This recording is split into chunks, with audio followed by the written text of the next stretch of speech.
বাংলাদেশের জাতীয় পতাকা অবমাননা ও সাম্প্রদায়িক দাঙ্গা বাঁধানোর ষড়যন্ত্রের প্রতিবাদে পদযাত্রা করে ভারতীয় দূতাবাসে স্মারকলিপি দিয়েছে বিএনপির ৩টি অঙ্গ সংগঠন। দুপুরে স্মারকলিপি দেওয়ার পর সংগঠনগুলোর নেতারা জানান ভারতের অবন্ধুসুলভ আচরণের প্রতিবাদ অব্যাহত থাকবে। এর আগে সকালে পদযাত্রার উদ্বোধনীতে বিএনপির সিনিয়র যুগ্ম মহাসচিব রুহুল কবির রিজভী বলেন, ভারত ভয়ঙ্করভাবে বিদ্বেষপরায়ণ ও সাম্প্রদায়িক দাঙ্গা ছড়াচ্ছে। বিস্তারিত জানাচ্ছেন মনিরুজ্জামান।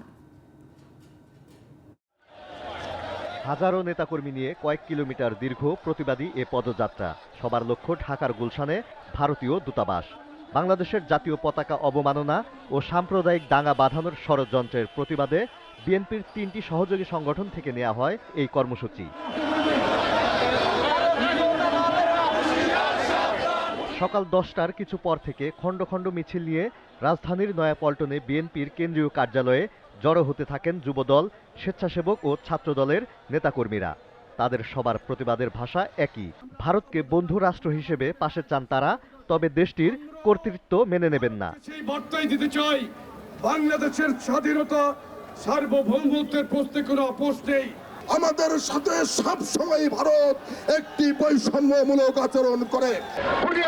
বিচারের আওতায় নিয়ে আসতে হবে, তাহলে এই ধরনের ষড়যন্ত্র থেকে বাংলাদেশ রক্ষা পাবে। বিএনপির সিনিয়র যুগ্ম মহাসচিব রুহুল কবির রিজভী বলেন, ভারত মারাত্মকভাবে সাম্প্রদায়িক ও বিদ্বেষপরায়ণ, তাই পার্শ্ববর্তী কোনো দেশের সাথেই তাদের সম্পর্ক ভালো না।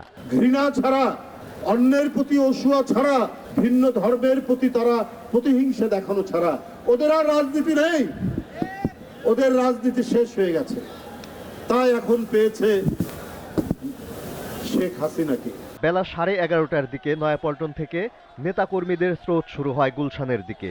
হাজার হাজার নেতাকর্মীর মিছিল ছড়িয়ে পড়ে কয়েক কিলোমিটার জুড়ে। পল্টনে যখন মিছিলের শেষ ভাগ, তখন অগ্রভাগ ছিল মৌচাক মোড়ে।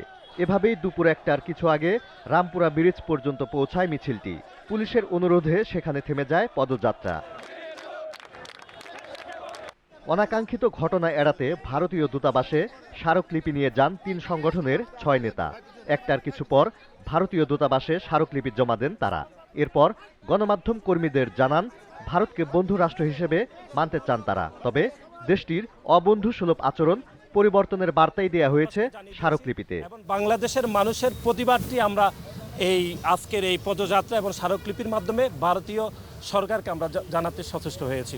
নতুন বার্তা পেয়ে ভারত কি প্রতি উত্তর দেয় সেটি দেখার অপেক্ষায় বাংলাদেশ। Moniruzzaman, GTV news, Dhaka.